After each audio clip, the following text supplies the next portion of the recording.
Welcome back to my YouTube channel. My name is Luke from Astro Awakening, and I'm going to do a video on the solar eclipse that everyone is talking about. Dum, dum, dum. It's a total eclipse of my heart. Whoa, man. These types of cyclical astrological alignments, natural occurring phenomena, are certainly getting amplified in the echo chamber of the social media land. And, you know, it can present some obstacles and challenges to understanding and bringing awareness so that you can navigate forward empowered, because there's a lot of hype, there's a lot of sensationalism, there's a lot of fear porn, there's a lot of perspectives. And it's really, really hard when you're coming across so much information to have discernment to be able to work out, what's useful and what's not, and how to apply it personally. So in this video, that's my job.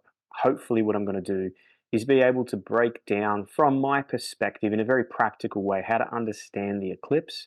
And I'm going to come at it from two types of ways to see it. I'm going to come at it from a very personal point of view and perspective. And then I'm going to come at it from a collective perspective or a mundane perspective. So this.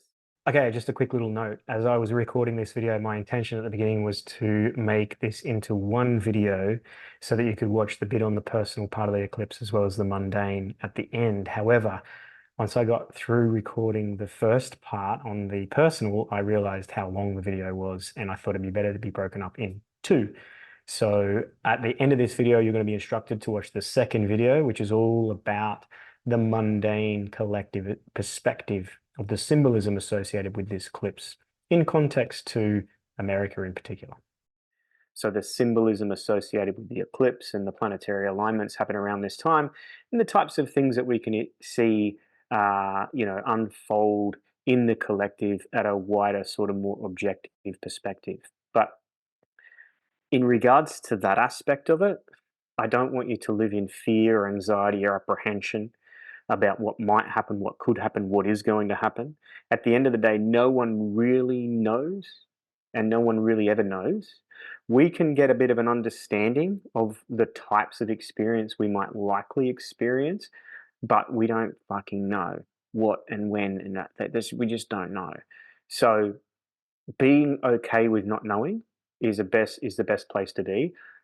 Being um, vulnerable or insecure because you don't know and you're trying to find, then you're going to find a lot of information. It's going to be really hard to go, well, what's true, what isn't true, and what's one person's perspective over another. And I think when it comes to the world, from a bigger perspective in regards to Mother Nature, and her part to play in combination with the cosmos, we've got to just surrender to the knowledge and wisdom that the Divine Mother, Father, the Sky God, the Earth God, the Water Gods, the universe itself. We've got to surrender to the wisdom of that to know that whatever's happening and the way it's happening is like not for us to concern ourselves with. And I've said this many a time, but it's not what happens, it's how we respond to what happens that matters. And you can apply this personally in your life when things are going wrong or things are going right, or things are occurring, that are happening around you and not necessarily to you. And it's like, well, how are we choosing to respond? Okay, so if we take that idea and go back to COVID, right? And what happened during that period of time, which was, a big eye opener for many, was there was a particular story and a particular narrative that was being presented to elicit a very specific response, right? So to create a very specific response, and like clockwork, the vast majority of people responded exactly according to the plan. It's that whole Hegelian dialectic: problem, reaction, solution. What is the problem?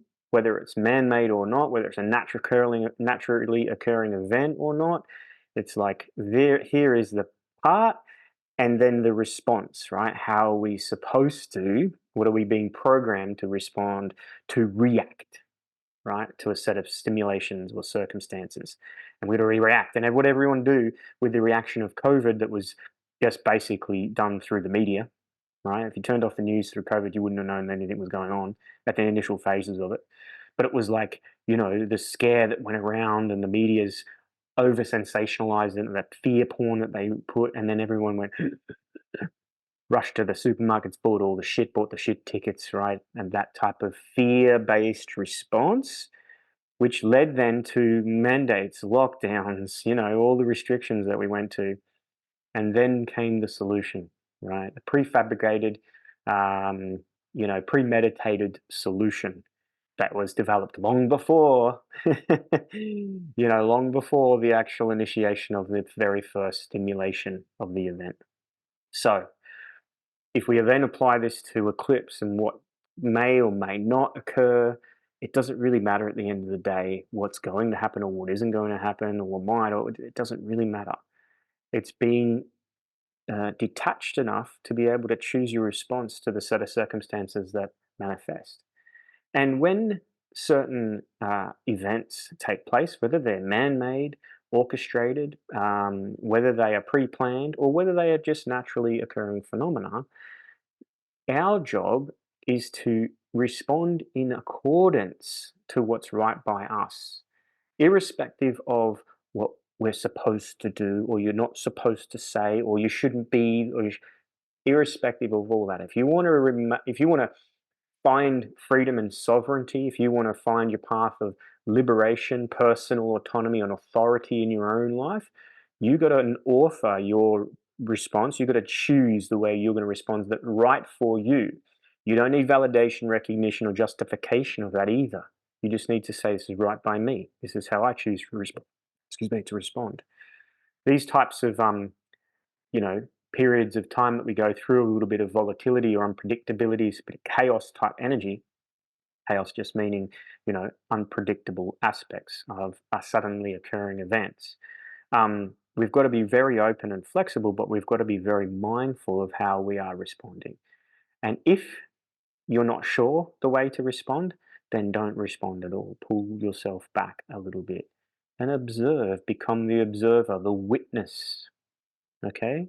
If things manifest and it is chaotic and it's upheaval, okay, you're going to be drawn into the swarm, right? To the surge, to the purge, or you're going to be pulled back and just allow yourself to exercise a little bit of discernment, to exercise some caution, patience, you know, so that you can allow the energy and wave of energy to sort of dissipate and make a more grounded and aligned response. So bear that in mind, especially when you get to this section of this video in relation to the collective mundane aspect of these alignments.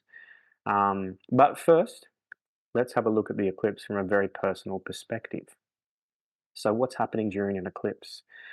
The supposed moon is covering the sun. Okay, so this happens when there is either a new moon or a full moon. On a new moon, we call it a solar eclipse. On a full moon, it's a lunar eclipse. They're happening at least twice a year. We might get between 2 and 4, sometimes up to 7 eclipses a year, depending on the new and full moons occurring around the lunar nodes, known as Rahu and Ketu, or the north node and the south node of the moon. Now, this one in particular is occurring on the north node of the moon. It's the solar eclipse, the new moon, is happening within about 4 degrees of the lunar node, so it is a total eclipse. So this is where you get a black sun. It's not the Ring of Fire eclipse, it's a black sun eclipse. So again, a lot of spiritual symbolic significance to this, especially in a lot of the ancient cultures and also the secret societies, and the sort of different sects that like to do certain rituals around certain alignments. But what we could look at is that an eclipse is like a supercharged new or full moon, and when we understand the alignments of what's happening astrologically for that eclipse, we can sort of help to understand the story that it's going to reveal to us and what's being released, what new beginning is happening, what shift and change. Now, the nodes, the north node and the south node, are very karmic in the sense that they relate to these sort of knots within the zodiac that sort of, it's like a wave form that goes through the entire circle of the zodiac, right? It creates this sort of pulse of energy that builds up at certain points, and they build up at the south and north node. So when we have lunations happening around the nodal axis, there is a release of that wave of energy. So to understand this in your own personal life, the best way to think of it is that if the eclipse is not doing anything, whatever's changing in your life isn't because of the eclipse. It's because of you. It's because of the choices you've made, the behavior, the actions you've taken over the last X amount of time that's led you to a position where the wave of energy now creates this sort of karmic boom pressure point, and the eclipse just signifies the releasing of that, right? So all your actions, all your behavior, all the things you've done, said, or been up until this point are the cause of the changes in your life. It's just that what happens during an eclipse is that that potent sort of process of change can seem to happen a little bit more unexpectedly or without any intent behind it, or it's like it can come out of nowhere. But the truth of the matter is it's not, because it's you. You are the sun, you are the moon, you are the earth, you are the stars, you are all the planets. You are those in microcosm. So what is happening within is also happening without. What is happening above is happening below, right? The macrocosm, the microcosm. Within, without. So it's not like the eclipse is doing it or something's going to happen because the eclipse is happening. And what is it going to mean? It's like, well, what's been going on in your life up until this point? Now, with this particular eclipse, they run in cycles known as Saros series eclipses. This particular eclipse is known as Saros series 8 North. Now, these series of eclipses mean that they span about 1250 years, and they start at either the north or the south pole, and they move across the Earth incrementally, and they span 1200 years, and there's an eclipse every 18 years within that cycle. Usually within the whole period of time, there's about 72, 73 eclipses over that series. The Saros Series North eclipse, the eclipse that we're having on Tuesday here in Australia and everywhere else around the world will be the 8th of April, is Saros Series 8 North. That's the name of the eclipse. It first began in 1501, was the first eclipse in this series of eclipses, and the last eclipse in the series of eclipses will be in 2745. So from 1501 to 2745, 1200 year span of time, there's an eclipse every 18 years, and this is one of those. If we go back to the original eclipse and understand the very first in this series, we can understand the sort of themes associated with the whole series of eclipses, irrespective of what's happening astrologically for this specific one. Now, the interesting thing is that if we look at the very start and the very end of an eclipse series, 1501, 2745, the ends and the beginnings are the weaker part of the eclipse cycle. As you get into the middle of the eclipse cycle, they tend to be more powerful and potent. So the expression of the energy that's going to be released, this karmic release of energy, remember, associated with eclipses that are occurring in the middle part of that 1200 year period of time, tend to be extremely powerful and potent, more so than any other in this series. Now, the interesting thing about this is we're close to the middle of this eclipse series, because the middle of this eclipse series is about 100 years from now. So over a 1200 year span, and we're only 100 years away from the center point, we're very close to this middle point, which again just illustrates symbolically that this will be a powerful period of change. And just as a side note, for me personally, absolutely powerful period of change. So let's have a look at this specific eclipse series before we narrow down into the specifics personally for the chart and have a look at the energetics of that. But I'm just going to share up here, or pop it up on the screen for you. Now I'm reading this from Predictive Astrology, The Eagle and the Lark, by Bernadette Brady, an Australian author, and she's written this book on predictive astrology, and it's a fantastic book. So I'll pop it up here on the screen for you as well. The aspects on the original eclipse was there is a new moon square to Uranus, and is also on the midpoint of the Mercury Venus. So the new moon for the first eclipse series on the midpoint between Mercury and Venus. So midpoint of Mercury and Venus, we've got communication, we've got values and love, relationships. So this new moon occurring on that midpoint sort of amplifies those two perspectives of life, how we communicate, how we express ourselves within our relationships and what values we have. Pluto holds a powerful position as it occupies the midpoint of Venus and Saturn. Okay, so Venus, the planet of love, values, and relationships. Saturn, authority, responsibility, tradition, boundaries, right? So Pluto sitting in the middle of those two for this eclipse series is like, well, there's potent, powerful transformation. Can be chaotic, can be crisis driven, can be also very, very powerful in the sense that Pluto transformations are irrevocable and they change things to the core. As well as the Pluto is also sitting on the new moon north node. Okay. In addition, there is a Mars Mercury square with Mars on the new moon Neptune midpoint. Okay, so there is another midpoint activation by the planet Mars. Mars is square to Mercury, so trouble with communications and drive, actions, directions, as well as thought process, perception. And then the Mars sitting on the new moon Neptune midpoint. Okay, so the new moon is and for this one, it was in Gemini. And then we've got Neptune. So we've got the rational reasoning, and then we've got the imagination or the fantasy, the illusion. And Mars sitting on there can really aggravate the quality between the two. Like, how are we making sense of what's going on? If you think about that in terms of the build up to this eclipse, it's very Mars midpoint of Gemini Neptune, or if you say Mercury Neptune, right? Energy. Mercury is rational reasoning, it's discerning, it's logic, right? Whereas Neptune is more vague, a little bit more imaginative, creative in sense, as well as deals with fantasies, romance, illusions, as well as delusions. So there's a lot of that in the collective at the moment. Is like, how are we navigating that? And be mindful not to act upon uncertainty, okay, or an ideal. Make sure it's measured against reality. Come down, put your feet on the ground. If the way forward is uncertain, don't go anywhere. Stop and pause. Okay, allow the smoke to clear or the fog to descend. So, this is what Bernadette Brady has to say about this eclipse. Inventiveness and flashes of genius are the hallmark of this Saros series. The individual will have intuitive leaps, insights, good ideas, visions, and vivid dreams.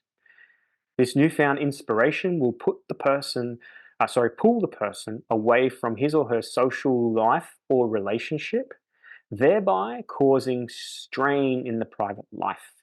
This is a time when the person needs to be free, if only for a few weeks. I don't know about you, but between the lunar eclipse a couple of weeks ago and this solar eclipse about to happen, I have found the most profoundly, deeply contemplative, reflective insight, revelation, and awareness in relation to my relationship to my health, my physical well being, my ideals, my mission, and my relationship to others as well as things. So, this eclipse is really, and you know what the thing is for me in this eclipse, it's not really activating by degree anything significant within my birth chart. It just happens to fall across my 11th house and my fifth house. So, we're going to go now and we're going to pivot to the other point that we need to consider before we get to the specifics of the eclipse in relation to how do you understand what it's going to be like for you personally. And like I said earlier, this eclipse isn't doing anything. You are doing it all. Whether you're conscious of doing it or unconscious of doing it, you've been moving and working towards this particular direction. And the eclipse is going to mean like that there is going to be an expediation or initiation to that, a new direction or a pivot, or a change, where a sudden let go or a creation of something new in order to propel you in all of this energy that's come to this point, right? It's not the eclipse is doing it, it signifies the undoing of the karmic knot, right? It's like a buildup of tension and then there's a release. So we'll come back to that in relation to the mundane and collective too, and what we can expect when we understand, when we energetically release, when we change, when we commit to something new, that energy impacts the collective, the earth, the energetics, the nature, the cosmos, right? It's a vibrational frequency. So it sends out that wave. And is there coherence or discord, or is there disruption? And even thinking about mass people coming to these realizations, revelations, and changes within their personal life, and the ripple effect that's going to have and send those waves out. I think everything is vibration frequency. Like everything is vibration and frequency. So, what I want you to consider if you're trying to understand if it's going to be what it means for you personally is think back. Think back initially about 9 years ago. Because about 9 years ago in March, there was an eclipse that was the opposite to this one.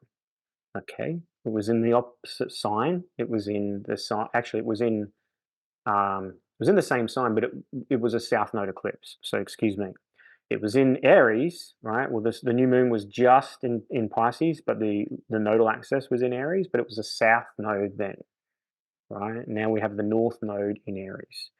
So why are we looking back that 9 year cycle? Because there's a nodal opposition or reversal happening at that point. So we can look back to our life experience in 2015.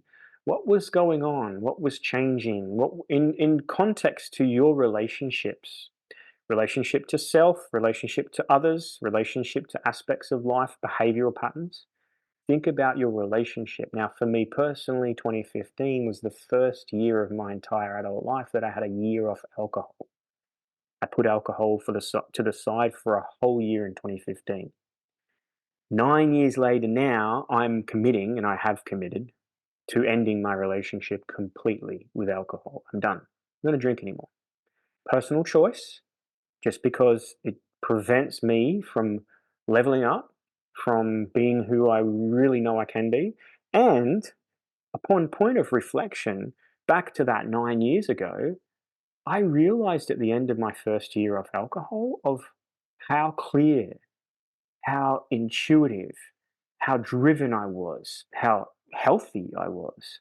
I had such profound insight, and I made it a sort of not a commitment, but I had this realization at the end of a year of alcohol, 2015, that I don't need it. I don't. I'm like, I could never drink again, or I'd be fine.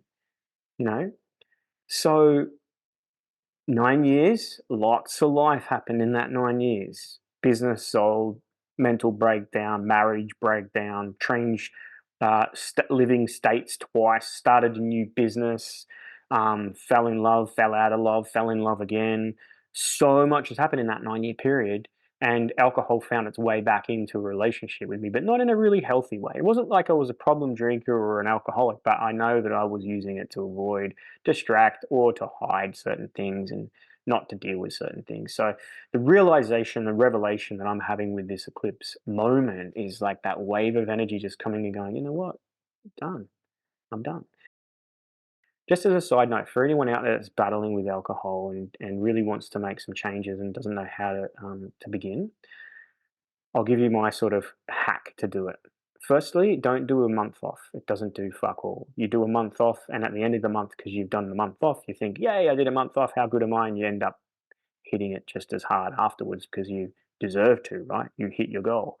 A month doesn't change anything, really. You're not living long enough in your life without it to know how you can cope and get by without the use of alcohol. So commit to a longer period of time. I would suggest a year.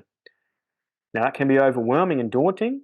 And, what I did was I just woke up every day and said, just not today. I will not drink today. That's it.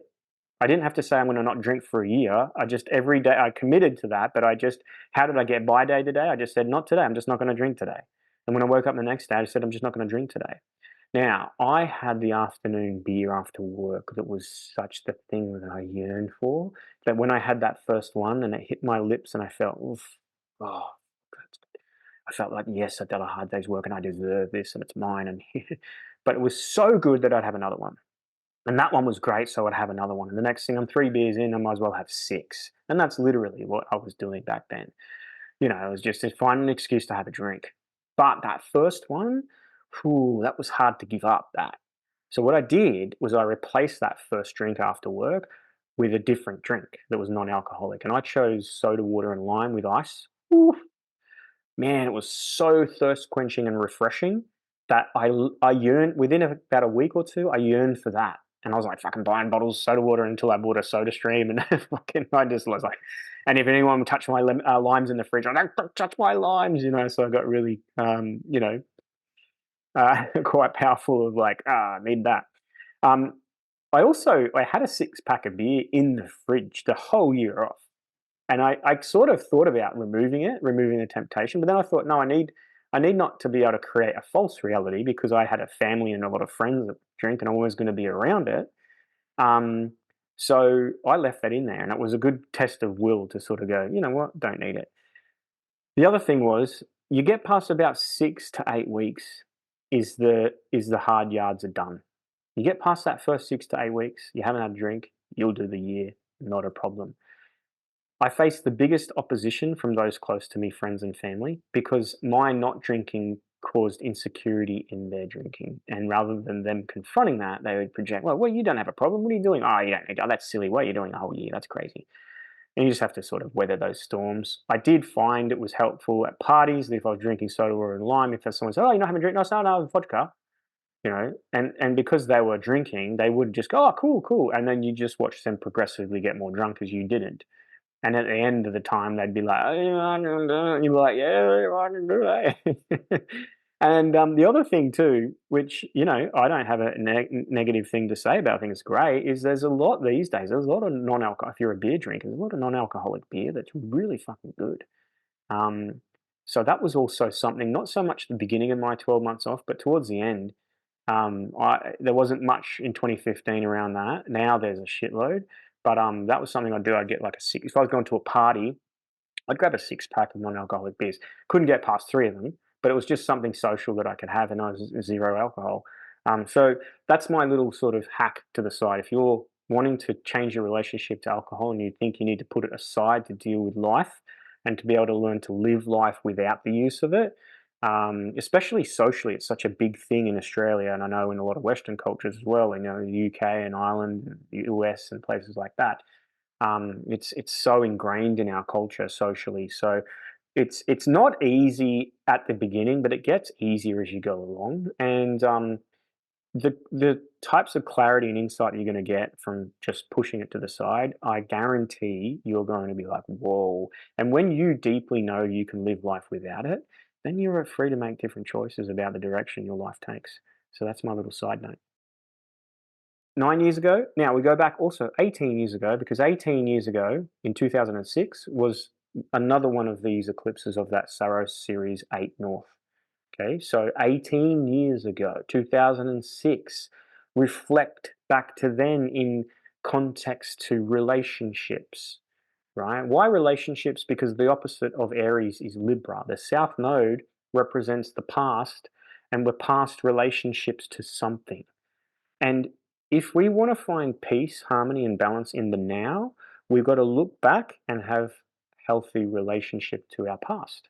So there might be some things in relation to 18 years ago, in relation to 9 years ago, or the time between that you need to process and do what you need to do to become at peace.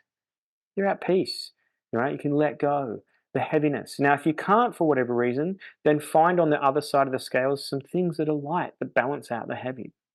You know, um, setting a commitment to find peace in the now is really going to highlight for you where you're out of balance with your past or an aspect of it. Something happened to you, something you did, something that was an accident, something that was unfortunate. Okay, right. So we've been through life experience. Welcome to Earth School. Fucking shit happens. And sometimes the shit happens and ain't all good. Let's look at Forrest Gump, right? Now, Tom Hanks. Um, but it's not what happened. It's how we choose to respond to it that matters. And you have a choice. If you remain the victim of what happened, in victim mindset, you are powerless to make changes because it's not your fault. There's something or someone or something to blame, right? So you don't want to be in that state. You can linger there momentarily from time to time, you know, absolutely. But ultimately, the victim state is never going to lead to freedom or change. It's going to perpetuate the story, the negativity. You're going to look for other reasons to reinforce the way you feel and see it's because of him, it's because of them, it's because of that. And it's always something. There's always going to be something, and misery loves company, right? So if you're in that frequency, you're going to attract people that are going to help validate that. It's not going to be healthy for you, and you're not going to be able to make a change because you're strongly identified with it. And they're like, yeah, yeah, you're, yeah, he's this and she's that, and yeah, okay, cool, cool. Have the pity party, get through that, and then make a commitment to overcome victim mindset, victim mentality. To overcome that, forgiveness. First, start with yourself, then apply it to others. This is how we make massive change. Speaking of change, let's come into the eclipse now and look specifically at the energetics of this eclipse. It is in Aries at 19 degrees, and Aries is about initiation, forward motion, action, assertion, drive, impulse, beginnings, direction, anger, self motivated, self confident, self believing, self focused, right? It's on you. Now, I've said this many times, but uh, your freedom is your responsibility. No one is going to save you. No relationship, no job, no partner, no government, no elected official, no alien, no Elon. No one, no one is coming to save you. No one is going to save you. That is on you. You have to save you. And in order to save you, you have to put yourself first. That's Aries. Okay. And it can be done in a very balanced way with consideration and care, but not compromise, right? Clear boundaries. And what enables us to take that forward step is commitment to ourselves, right? Enough is enough. I'm done with that. I'm not doing that anymore. I'm stepping up. Aries, the first sign of the zodiac, relates to the people that do things first. They're first to do something. Whoever is the first to do something is Aries in quality, right? The quality of Aries is the very first person, the pioneer. You have to become a pioneer of the creator of your life, right? You can't look to your past. You can't look to your parents. You can't look to society, the education system, the government. You can't look outside of you to find the power within you to take the step forward in a new direction and become the pioneer of your life. You can, once you're taking that step, when you're committing to that path, when you're making forward action, you can find like minded people and souls that support that. And you'll tend to vibrate at a certain frequency that really trigger the fuck out of anyone that's stuck in their victim mindset and they're blaming someone or something for their misery or their unhappiness or their state of life, right? You're going to trigger them. Some of those people are living in your family. Some of them are your friends. Some of your colleagues. Some of the people you work with. Some of those people. So you've got to imagine you've got a TV and you've got knobs here each side, and this knob, right? You turn down the knobs, right? The knobs that are triggered, they're projecting. They're like, oh, well, who do you think you are? Or you can't do that, or oh, but like, well, it's not our fault. Like, you just got to get that volume. Does it stop them? Does it, you know, excuse them? Does it, have to just justify it? No. And then the other knob on the other side, that's your knob. And you've got to get that voice of self-belief and confidence. You don't have to have it all worked out. You got to just move in the direction and have a little faith. Hey, it doesn't matter what happens. It's how I'm going to respond to what happens that matters. Doesn't matter what happens. It's how I'm going to respond to what happens that matters. So therefore, I'm going to take that step in that direction and I'm going to turn up that voice. And maybe I need help to find that voice. And maybe I need to look outside myself for people that can help me discover that voice. Your birth chart is a perfect place to begin that journey, to find the self, the true self, the highest self, the self you came here to be, right? And we can turn that voice up. Who is that person, right? Become your own cheerleader, right? Champion of life. And you got to find that voice. Maybe there's also things in your life. There's music, there's images, there's symbols, there's actions, there's affirmations that help you keep that volume up loud and keep it in such beautiful frequency that's the coherent message coming through. There's no static at all. It's just crystal clear and fuck yes. And this one is you can't do that, right? That's all the noise out there. You could turn that shit down, turn this one up, right? This is Aries. Now, this eclipse is also conjunct Chiron. In a second, this is going to be a long video. In a second, when I talk about the collective and the mundane, we're going to look specifically at the US because the eclipse is running across the US, as a lot of eclipses run across a lot of countries. But in particular, the US birth chart, and we'll have a look at where it's hitting their birth chart. But why the US? Because the US is a symbol, right? I always said this a lot. The US is a symbol for Western, the idea of ideology around Western freedom and democracy. So we want to look at that. But Chiron, what is Chiron? Well, Chiron is where we've been hurt, where we carry a wound, right? So the collective wound in Chiron at the moment, the right to be, the right for expression, the rights of the self, right? As opposed to, the group, as opposed to the many, as opposed to, how we're supposed to be governed by a collective community of an understanding and organization. It's just like the rights of the individual, right? And where they have been hurt. Those with Chiron in Aries, born, sort of late 60s, early 70s, again, I've said this many times, but the generation that also then got pushed on along, but mostly it's where it began, was the children are to be seen and not heard. So they weren't given a voice, they weren't given expression. They were just like, you're a child. Like basically, you don't matter, whatever. You don't have right to express. So you do. Of course you do. But you don't need validation, recognition, support for that. You need to find how to be those things for yourself. So, this ability to enact initiation, forward motion, a commitment to something new, to becoming something better, to changing your life, to saving yourself, to becoming free. You've got to heal that wound of, but no one did it for me. No one came for me. No one supported me. You've got to be that for yourself. And I said this earlier to a client that came through in one of my DMs in relation to this chironic wound.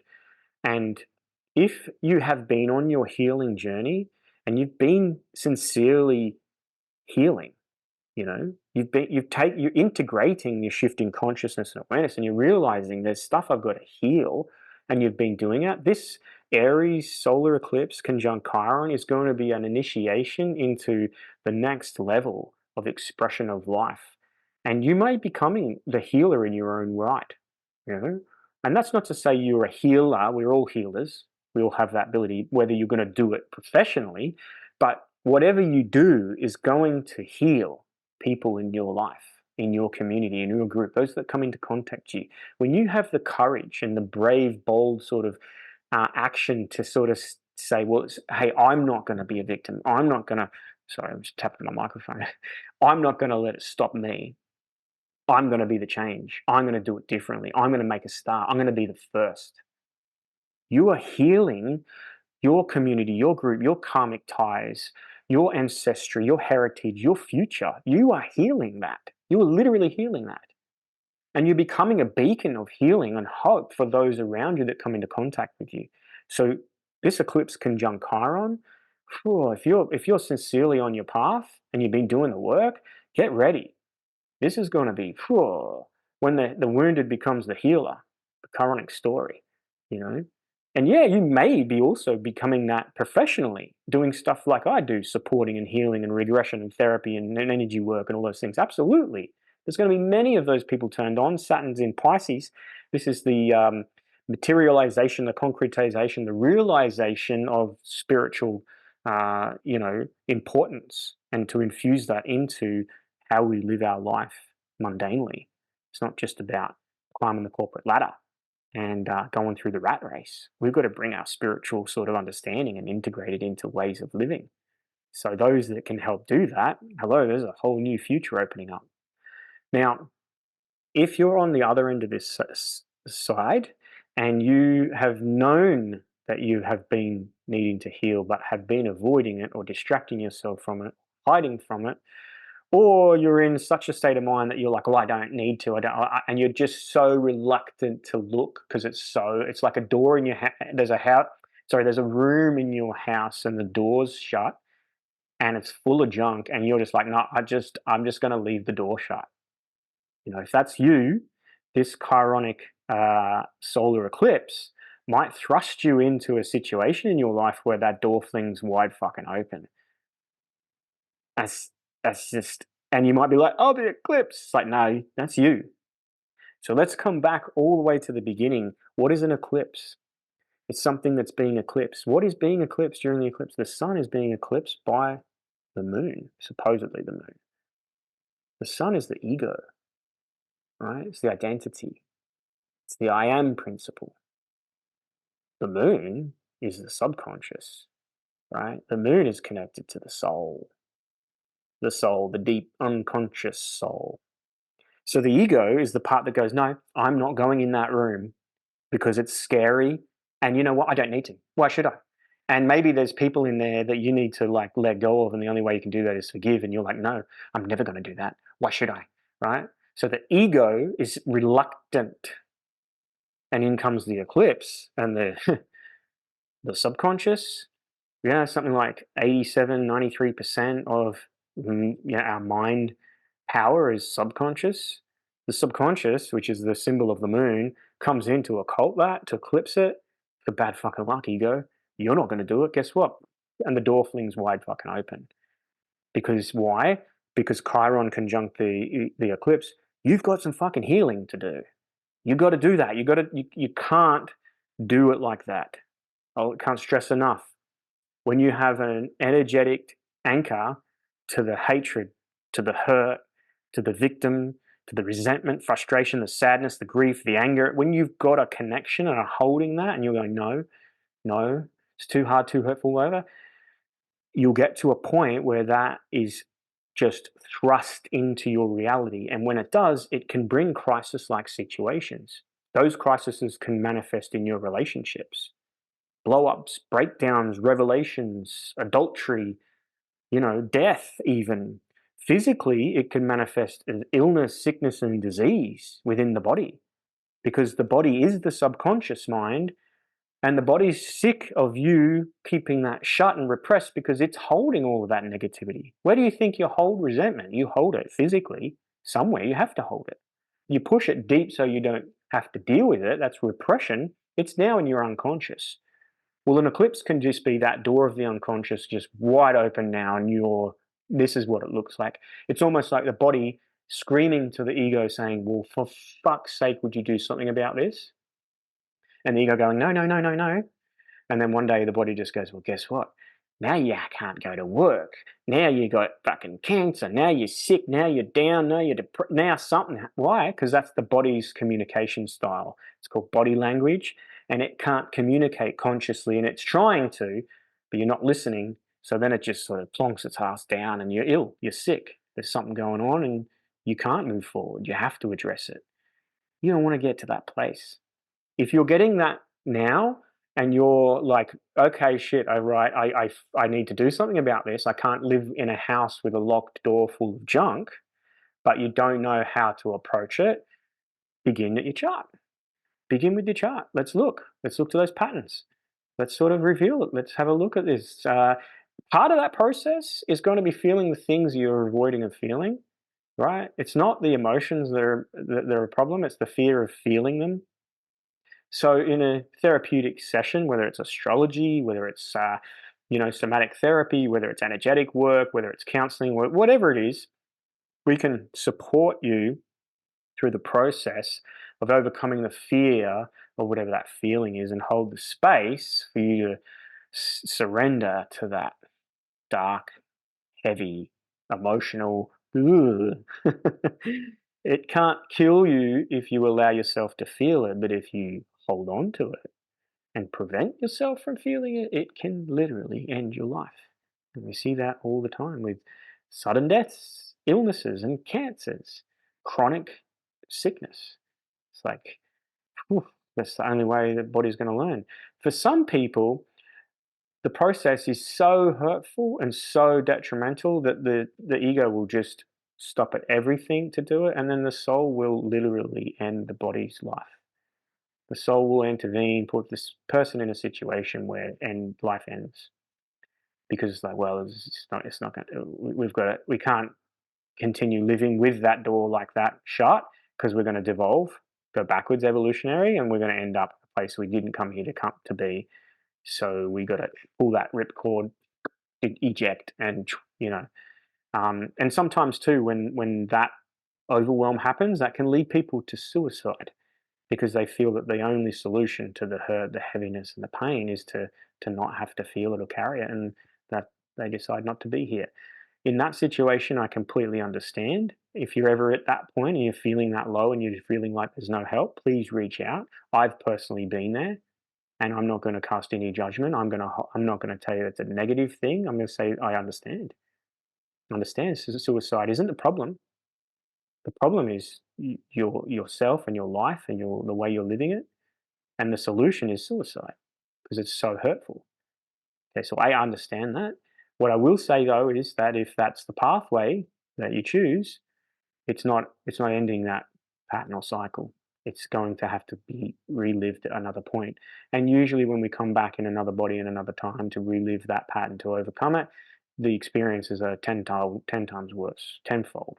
It doesn't get easier, it gets harder.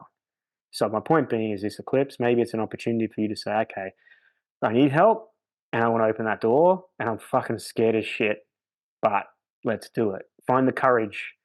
Find your warrior, right?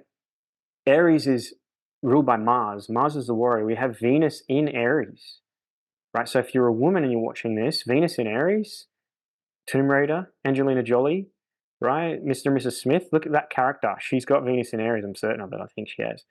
Um, or she might be in Aries with Venus in Cancer. She's got, no, she's got, I think she's a Cancerian with Venus in Aries. Um, Maybe that's it. I can't remember something. I've looked at it before. Flash it up now and be like, oh, that's it. While I'm recording this, I'm not looking up there. Evoke the character that you need to embody in order for you to confront the drama, the darkness, the hurt, right? Become your own fucking warrior. This eclipse, this might be an initiation into that expression of energy for you. The fact that it's on Chiron, we can go either way. We can use this as an opportunity to initiate a new aspect of life where we really step in more to like power and the effect it has on others to help them, to heal them. Or we can surrender to the fact that we need to heal. Sometimes with an eclipse on Chiron, we might feel that there are situations that manifest that allow for healing, but also could, on the other side of it, create more hurt. So we have to be very mindful of that. It's not what happens, it's how we respond that counts. If someone is angry, if they are volatile, if they are reactive, if they're violent, if they're in that inflamed energy, and if they're yelling and screaming, you got to look at that for what it is. They're part of them that's insecure, has put their Mars front and center to protect them from the insecurity. So the angry person isn't angry, they're hurt or they're vulnerable and they don't want to be hurt or vulnerable, so they're mad instead. So if we treat the person based on their behavior, we're not effectual because we're now pissed off that they're angry. Don't be angry. And we're yelling and now we're in conflict and it doesn't do anything. Fire and fire doesn't work, creates more fire. We don't want to do that. So if you recognize there's people in your life through this period of time that are very angry or they're upset or they're volatile and they're reactive and they're edgy, they're vulnerable, they're hurt. Connect to the innocence that's vulnerable and hurt rather than the behavior that's aggressive. And if you can't, because it's too much for you, then you need boundaries for self-preservation. And that doesn't make you unkind or inconsiderate or without compassion. That means self-preservation is most important. And okay, be angry. When you're ready, we'll talk. And when you're ready or you calm down, I'm ready to listen. I'm here to help. But if you react to their reactiveness, fire and fire is more fire. And we don't need more fire at the moment. We've got enough fire. The interesting thing about this eclipse as well is the other planetary alignments that are happening at the same time. Mercury is retrograde, so there is this reflective quality going on as well, right? When we're in reflective mode, we are having more introspection, reflection, right? So we might need to sort of spend more time before responding. And, when things are happening, just say, look, I don't know how I think about that yet. I don't know what I think about that or how I feel about that. So give yourself some space and time to get clear. Um, there might be some things coming up for you in context to your key relationships, whether it's people, things, or self, where you're having this sort of second guess, second thoughts, you know, insight and revelation. And then, ooh, what does that mean? Oh, okay, I see what's happening in the sense of committed relationships, whether it's a person or whether it's a job or reality, give yourself some time to really integrate that shift in your awareness. And if you're struggling with coming to terms with that, seek counsel outside of your social bubble, right? Don't talk to people within it because they've got judgment, bias, and prejudice. And they will have the best intentions, but they will lead you astray. So you want to have someone outside of that that's disconnected, detached, and unemotional that can sort of listen and then help you come to terms with it rather than tell you what you should or shouldn't be doing. Whereas those people close to you, they genuinely want to tell you what they think and what you should or shouldn't do. And you don't want to necessarily listen to that. They mean well, but they're not helpful. That's the Mercury retrograde aspect of this. Mercury retrograde is sitting on top of Eris, the goddess of chaos and discord. That's where Mercury was pre-shadow, like post or pre-retrograde shadow. Mercury was on Eris during the Baltimore Bridge collapse. It's very symbolic for what's happening in the US and Western democracies.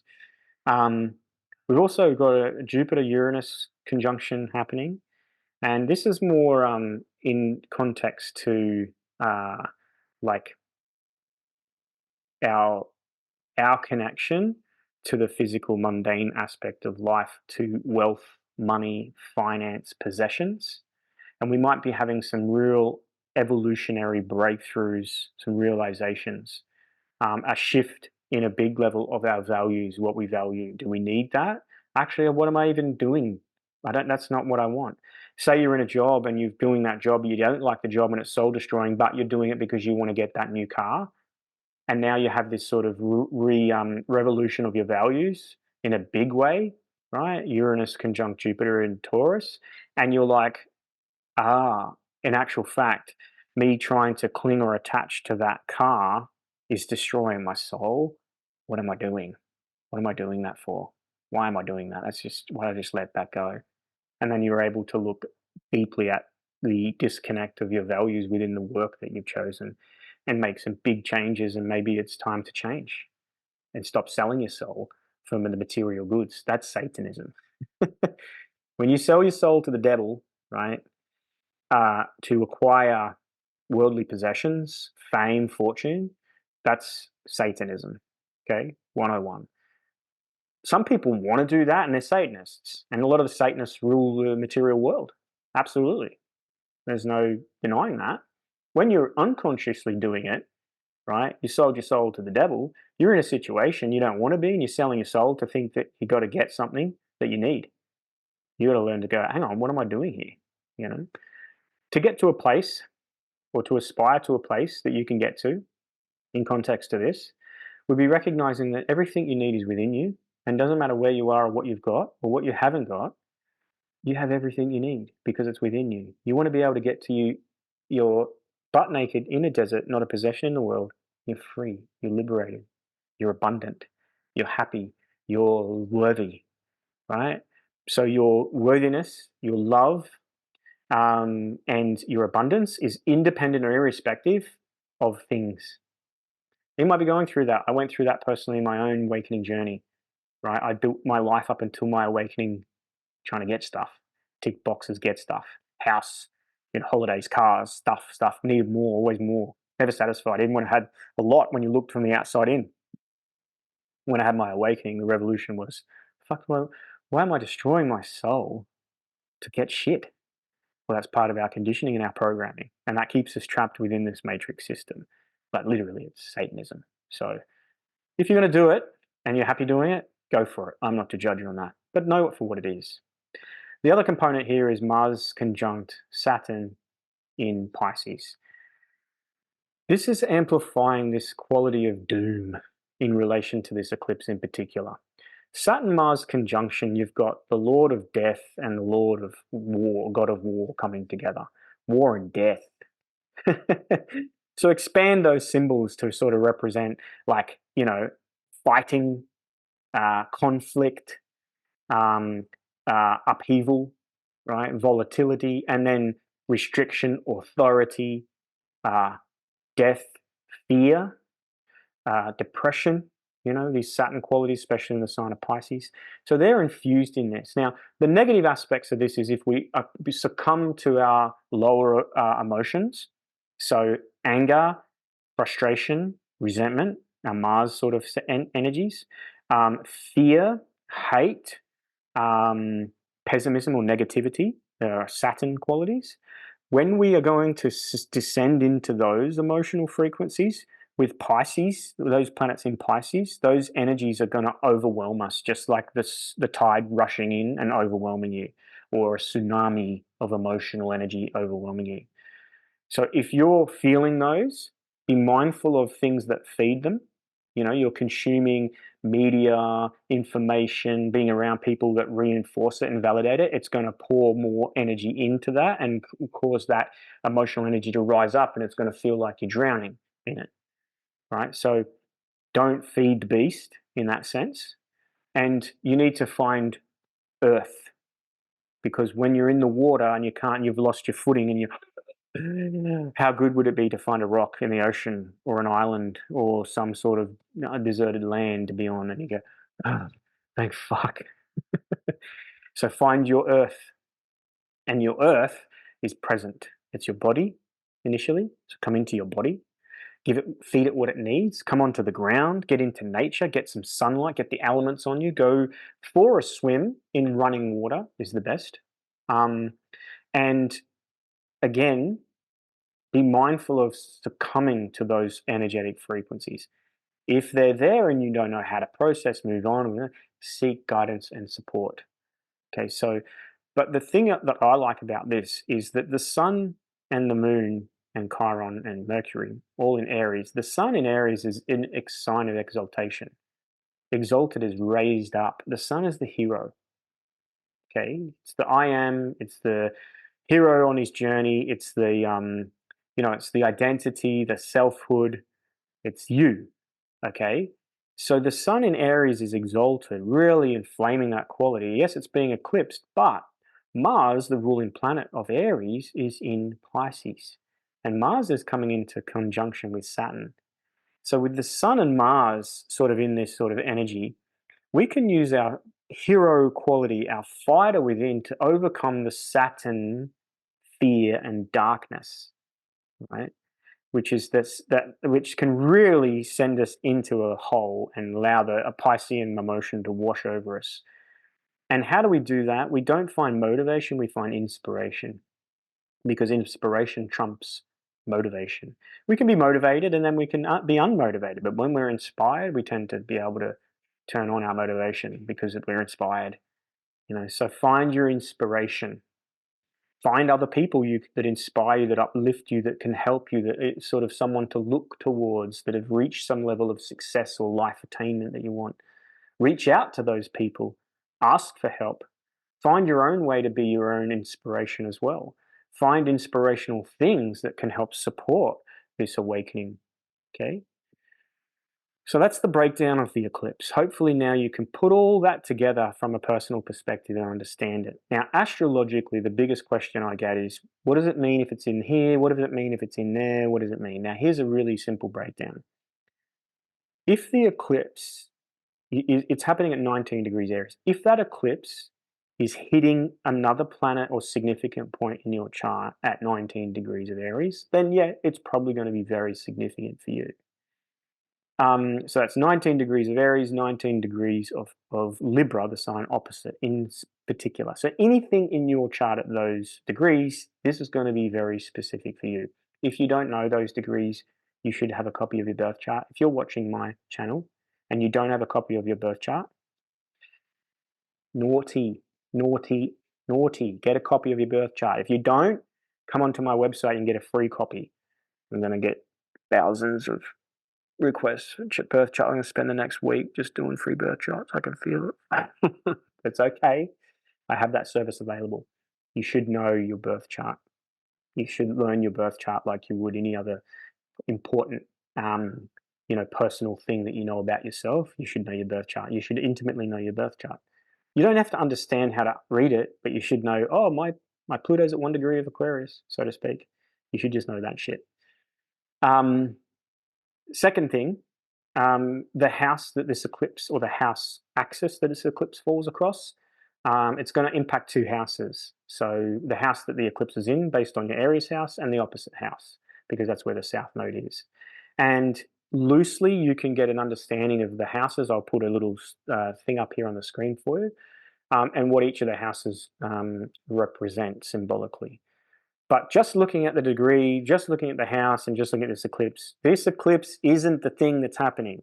The thing that's happening is you and your life, your choices, your actions, and your behavior that led you to this moment, okay?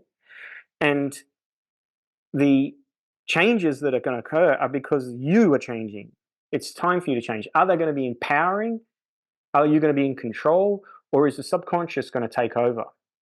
In ancient times, when these eclipses occurred, and we didn't have the level of awareness perhaps that we have now, with this ability to look at conscious, subconscious, unconscious aspect of consciousness, when the subconscious took over, then it's chaotic, because the loss of control, because the ego likes to think it's in control. The loss of control of self, life, situations, the world at large, can mean this is chaos. This is a bad thing, a bad sign, and a bad omen. So a lot of the negative connotations in relations to eclipses come from that idea. But we don't live with that anymore. We have a shifted awareness. We have an understanding. We see what things are, When the subconscious takes over, it's because the ego is still reluctant to let go. Okay, move out of the side. Or use the ego as a useful vehicle to listen to the subconscious, the soul, to say, right, is this what I want, and it's helpful, and it's going to be scary, but it's going to be good for me? Let's go. Or actually, this is just, I know it's not good for me, but I can't resist it. Then you need to exercise self-control, right? That's a healthy use of ego in both those situations. But if your ego is reluctant to let go, and the subconscious is just going to force its way through, then you better be prepared to let go and go with the flow. And also expect that whatever's happening in your life and around you, that you've created the energetic environment for those things to take place. For whatever reason, they're part of your journey, so embrace them and accept them. What I'm going to do right now is I'm going to stop this video, and I'm going to come back for part 2, because I've recognized that this is a lot, and it's going to be easy to watch in part 2. So in part 2, we're going to look at the eclipse just from its mundane perspective. Okay, so bigger, objective, world, collective, what we can expect, looking at the symbols in relation to that. I'll see you in the next video. Peace out.